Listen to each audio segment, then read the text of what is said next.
Sarah here from Meraki Top Teacher for this week's Monday's Moment. I am really excited this week because I'm doing something just a little bit different. Usually I come and join you and share something motivating and encouraging for the week or just a little tip or trick, but this week I've decided to do something different. I had a friend that is a blogger and she wrote an amazing post, and so I wanted to invite her on this week to kind of talk about the history of that post just a little bit. This is Meredith. Meredith, if you don't care to introduce yourself and just kind of tell us a little bit about your teaching, what grades you teach, how many years you've been teaching, all of that exciting stuff. Okay. As she said, I'm Meredith. I live in South Florida, and right now I am co-teaching a third grade class. I taught first grade last year and loved it. I hope to be back there next year. But I actually went to the school I grew up in at the beginning of this year and decided I might want to switch to that school, and took a job in a communications director position. But by December, I was like, no way, I need the classroom. So luckily, my principal was amazing and offered me a job in third grade in January. So I've only been back since this past January, but I'm loving it. So this is officially my second year teaching, and I also interned at the same school, so technically 3. That is exciting. That's cool that you were able to just kind of jump right back in, too. Yeah, it was really convenient and amazing at the same time. Awesome. Okay, so what is your favorite thing about blogging? Why did you decide to become a teacher blogger? It's actually a year this coming week, April 4th. Congratulations! But thank you. I just did it because I was wanting to share my experiences, but I found that it's really a community, and that's what I enjoy most about it. I've been learning from other teachers and just forming friendships with them, so that's my favorite aspect of blogging right now. Awesome. Okay, so your recent blog post, well, I guess it's not recent now, but one of your recent blog posts was about how every child counts and every child matters. And I know that you have a little bit of family history behind where your heart and soul came from with that post, but just kind of tell us about what that post is about and why you decided to write it. Okay, so the post kind of stemmed from my family, as you'd said. My brother is 20 years old. His name is Michael, and he is a senior in high school this year. He's diagnosed with PDD-NOS, which is pervasive developmental disorder not otherwise specified, which is spectrum disorder. So he has that. He also has a processing disorder and epilepsy. So we're kind of dealing with a bunch of stuff. We're dealing with social, emotional, medical, academic, all the gamut, basically. Mm-hmm. So we're trying to figure out what is his next step in college, and will he be going to college? Will he be going to a life skills program? And as a teacher and a sister, I'm that educational link. Mm-hmm. I'm the one that understands the lingo. So I've become the advocate.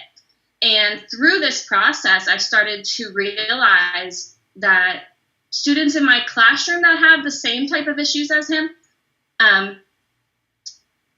are very similar and very different from each other. And I've learned to have this mindset of treat others the way you'd want Michael to be treated. Treat others the way you'd want Michael to be treated.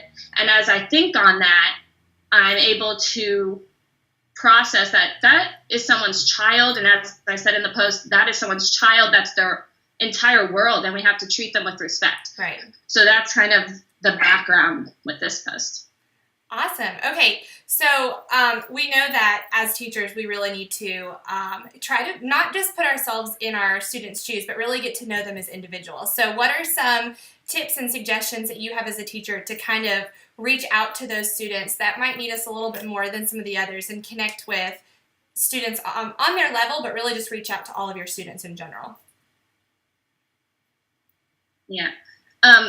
I think it's extremely important to do this throughout the year. Mm-hmm. I mean, most of us do it at the beginning, and that's normal for us. But especially with students that may have some learning differences, they're constantly changing, and we need to constantly change with them. So that's one tip that I have. Just keep learning about them. Keep learning about what's new in their life and what they enjoy.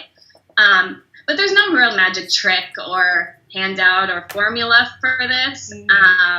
I just go by their interests, and I'm flexible. If they love dinosaurs one day, then that's great. And that's what we're dealing with in my classroom right now. So we do Dino Stomp on Go Noodle. We do dinosaur activities, dinosaur footprints, and the student is so excited every day to tell us more and more, and he gives us facts about dinosaurs. With my brother, it's movies, and that's his total interest. Never seen a bad movie in his life, but we love talking about movies together.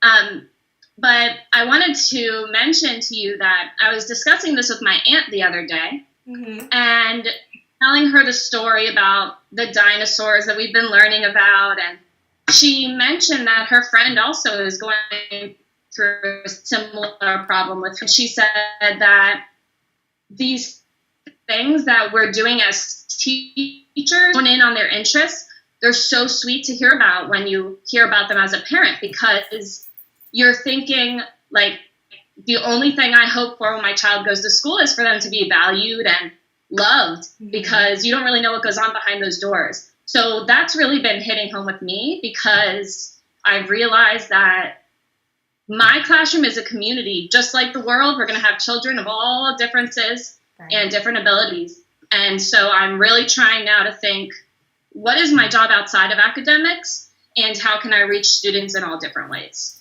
Right. It kind of goes beyond the idea that we're not just teaching them curriculum, we're teaching them so much more. Right.